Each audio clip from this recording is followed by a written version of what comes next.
The dot plot is similar to the histogram because it is a diagram that will give you the shape of a distribution. From a dot plot, you will be able to know whether your distribution is positively skewed, it is negatively skewed, is it going to follow a normal distribution, what type of shape of a distribution you have for a certain data.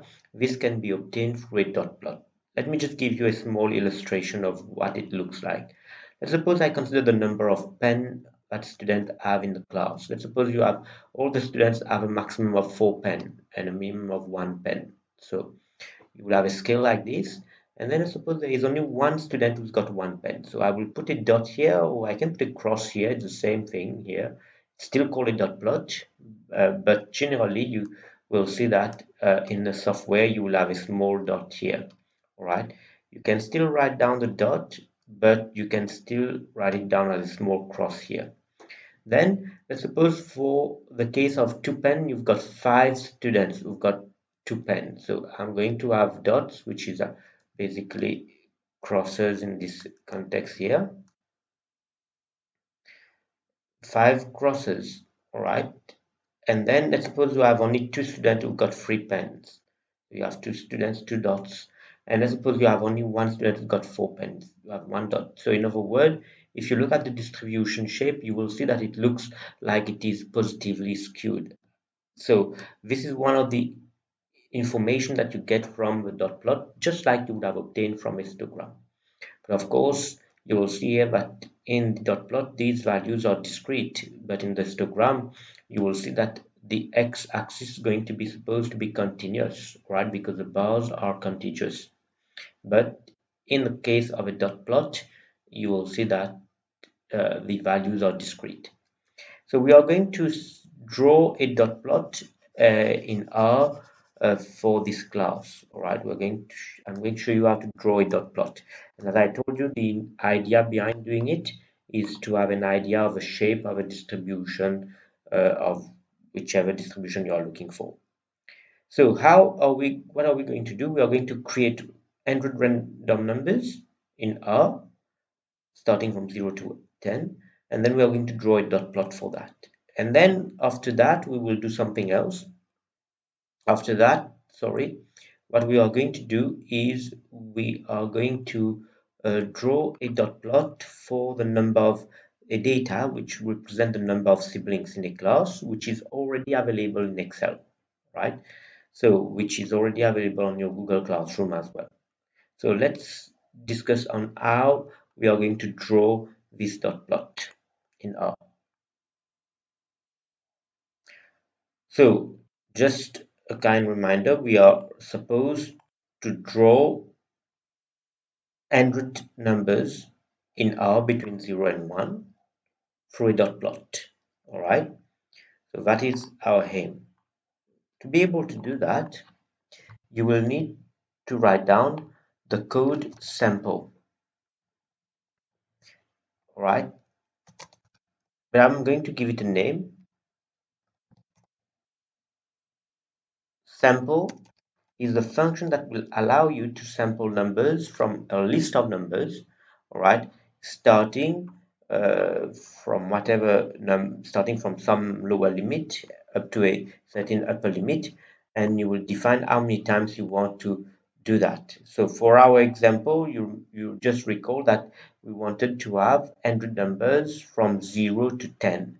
So then if we want 100 numbers from 0 to 10, what we are supposed to do is that we will say, okay, sample from 0 to 10,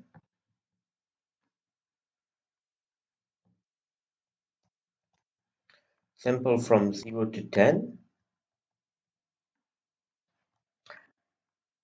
100 numbers,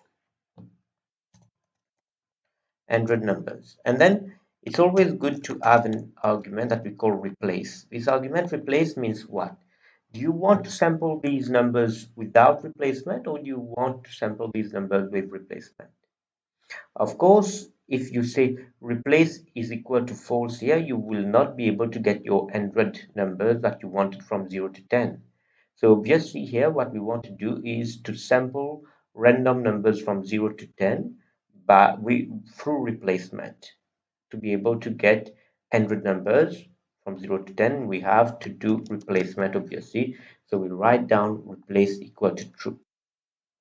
So this means that you are going to have, for example, 0 0 can be repeated. You can have 1 1 1 repeated, things like that, because you have put replace equal to 2. So if you want to have a look at the numbers that have set up, here we go. You will see that there is replacement. 4 is the replaced, 2 is replaced, etc. etc. So having obtained these numbers, our next step is to draw the dot plot. To draw the dot plot, you will need to use the function strip chart. Strip chart is going to give you a dot plot. Strip chart of what? Of the data. The data is defined as x, it's been called as x. But if you are going just to do enter, let's try to do that, you will see that it may not be very nice and you won't get what you're looking for.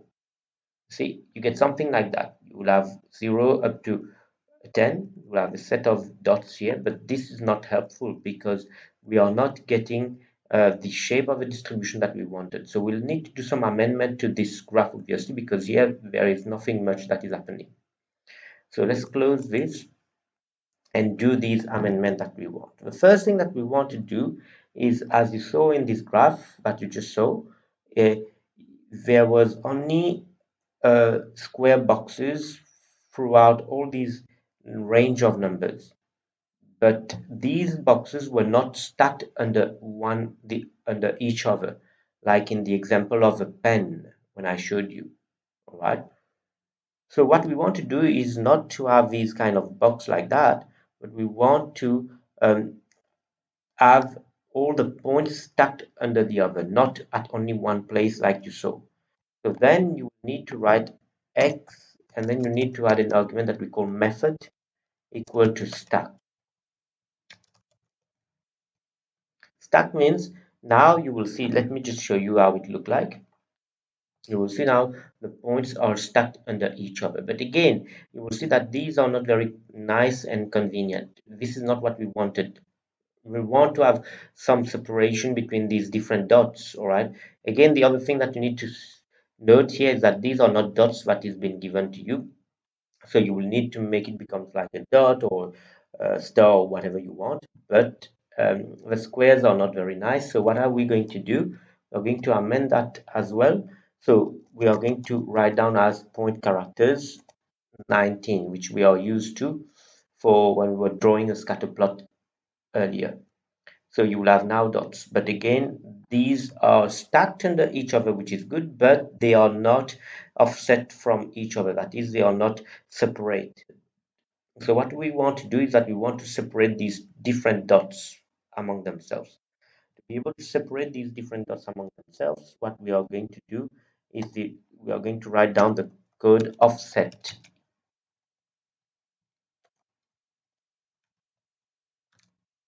Offset, and then you can offset it depending on how far you want it. You can put different numbers here. For example, if I put 0.7, you will see how they have been offset.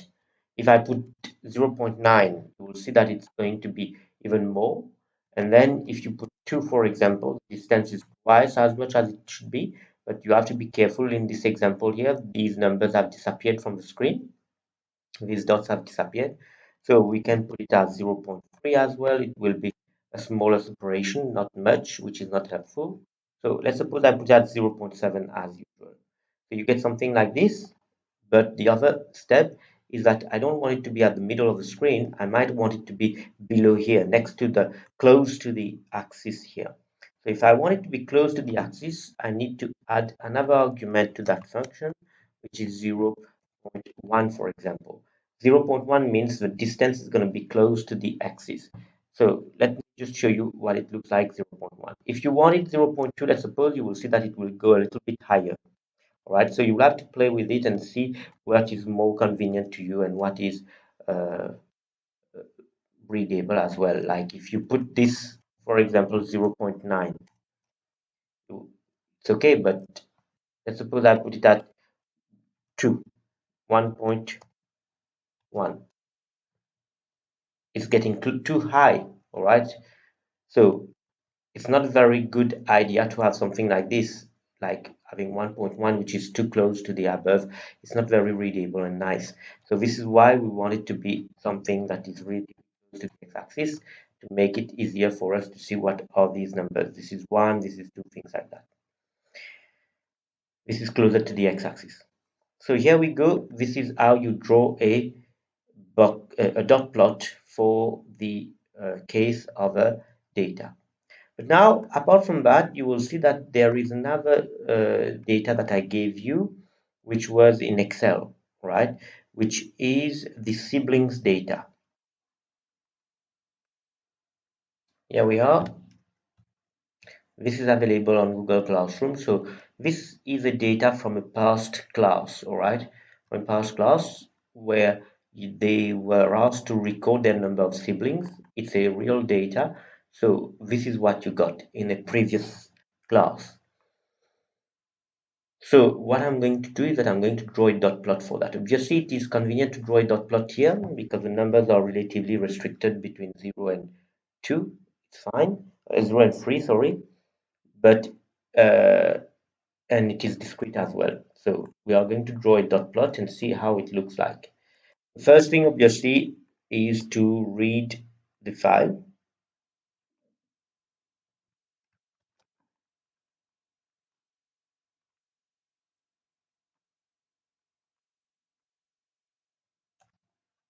By setting my working directory that you are used to.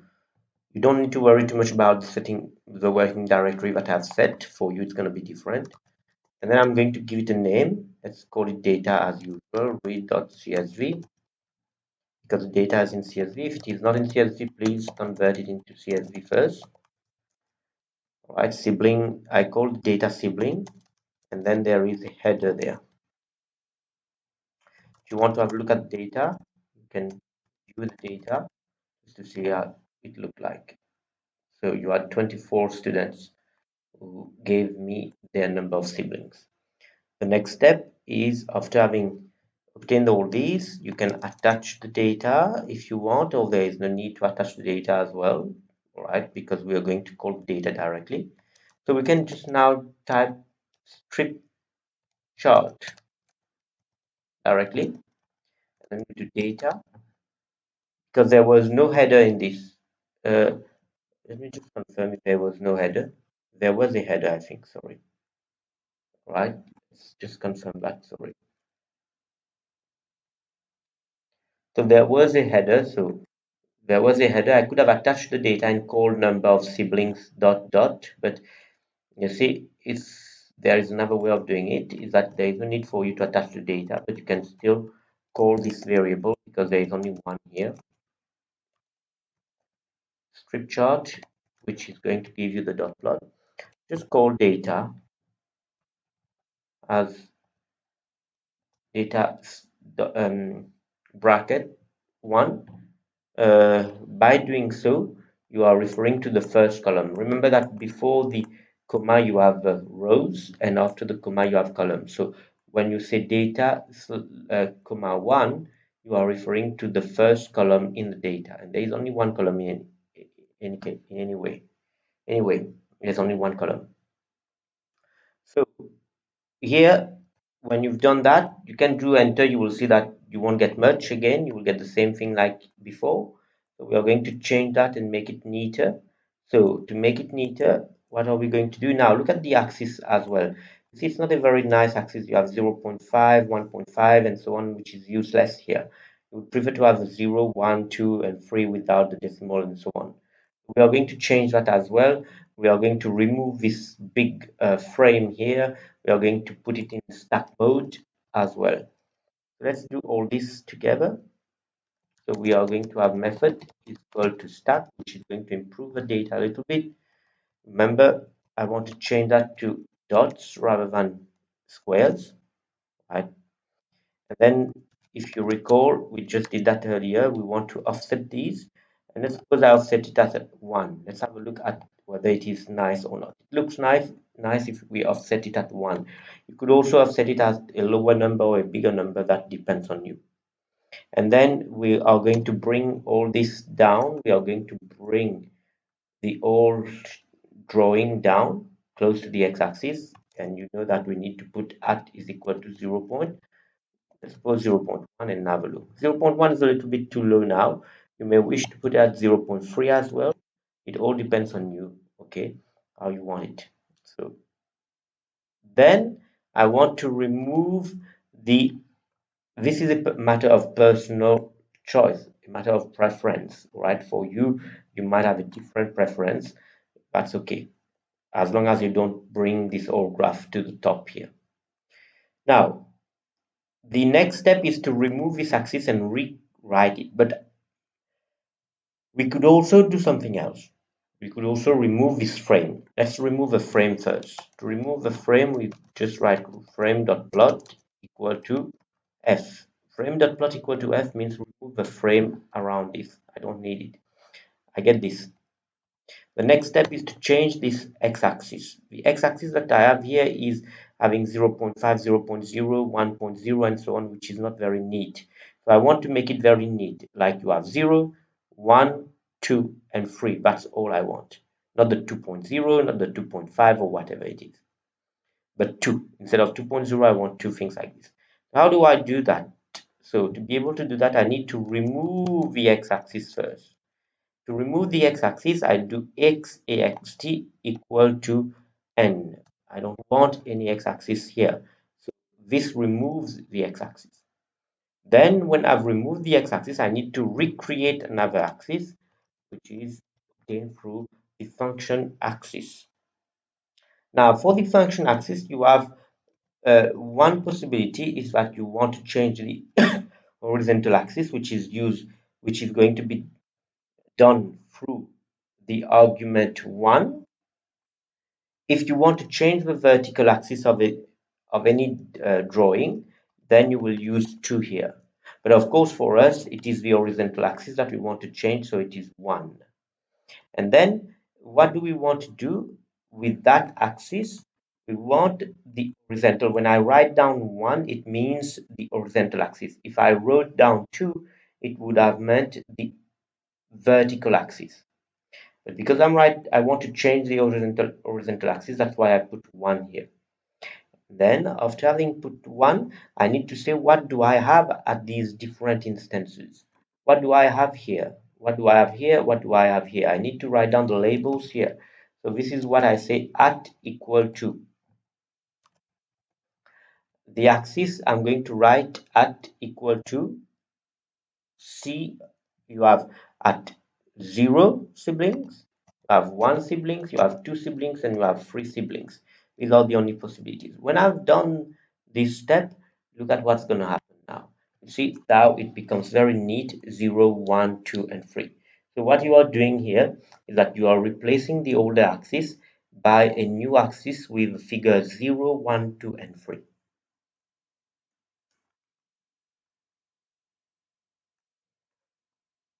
Just to let you know that this function can be applied in any other diagram as well.